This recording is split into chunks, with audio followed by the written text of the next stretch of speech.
அரசியல் செய்திகளை உடனுக்குடன் தெரிந்து கொள்ள நம்ம அரசியல் நியூஸ் தமிழ் சேனலை சப்ஸ்கிரைப் பண்ணிக்கோங்க.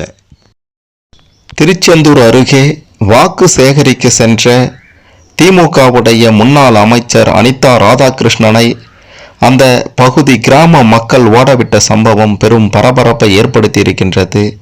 வெளுத்து வாங்கி இருக்காங்க. என்ன நடந்தது, ஏன் அனிதா ராதாகிருஷ்ணனுக்கு இப்படி ஒரு நிலை அப்படின்றத பற்றி தான் இந்த வீடியோவில் தெளிவாக பார்க்க போகிறோம். அதுக்கு முன்னாடி இந்த வீடியோவை மறக்காம லைக் பண்ணிக்கோங்க. சரி, வாங்க வீடியோக்குள்ளார போகலாம்.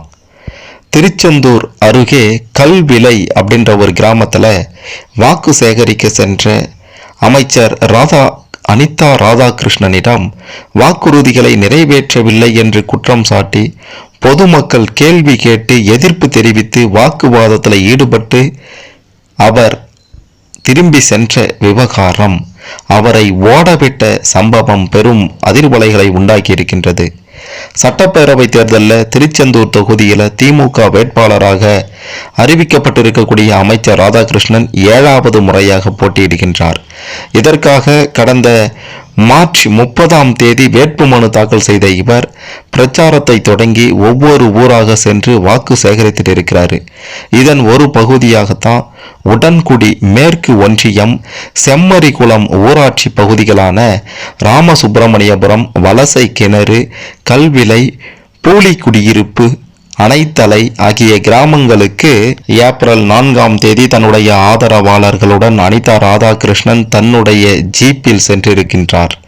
ஒவ்வொரு கிராமமாக வாக்கு சேகரிப்பில் ஈடுபட்ட அவர் பிறகு கல்விலை அப்படின்ற கிராமத்துக்கு போயிருக்கிறாரு. அப்போது அங்கு திரண்டிருந்த பெண்கள், பொதுமக்கள் அனைவரும் அவருக்கு கடும் எதிர்ப்பு தெரிவித்திருக்காங்க.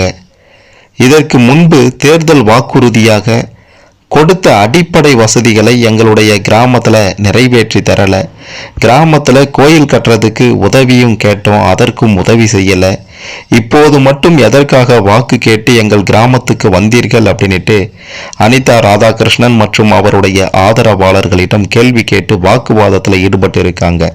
அவர்களை சமாதானம் செய்ய முயன்ற நிலையில வாக்குவாதம் தொடர்ந்ததால அனிதா ராதாகிருஷ்ணன் வந்த வாகனம் அங்கிருந்து வேகமாக கிளம்பி அந்த இடத்தை விட்டு வெளியேறியது. இதனால் பெரும் பரபரப்பு ஏற்பட்டது. மிக முக்கியமாக அவங்க கேட்ட கேள்விக்கு பதில் சொல்ல முடியாம திக்கி திணறி வாயை விட்டு மாட்டி அங்கிருந்து ஓட ஓட விரட்டப்பட்டிருக்கின்றார் அனிதா ராதாகிருஷ்ணன். அதாவது வாக்குறுதியை நிறைவேற்றலை அப்படின்னா எந்த நிலை ஏற்படும் அப்படின்றதற்கு இந்த சம்பவம் தான் ஒரு எடுத்துக்காட்டு. இதே மாதிரி ஒவ்வொரு கிராமத்தினரும் வாக்குறுதியை நிறைவேற்றவில்லை அப்படின்னா அந்த கிராமத்து மக்கள் இதே மாதிரியான ஒரு சம்பவத்தை செய்தால் இந்த மாதிரியான ஒரு அரசியல் வியாதிகள் திருந்துவாங்க அப்படின்றது தான் இந்த சம்பவம் எடுத்துக்காட்டுது. இந்த சம்பவத்தை பற்றி நீங்கள் என்ன நினைக்கிறீங்க? அனிதா ராதாகிருஷ்ணனை ஓடவிட்டது சரியா தப்பா? உங்களுடைய கருத்துக்களை மறக்காம கமெண்ட்ல பதிவு செய்யுங்க. கிராம மக்கள் செய்தது சரிதான் அப்படின்ட்டு நினைக்கிறவங்க இந்த வீடியோவை மறக்காம லைக் பண்ணுங்க.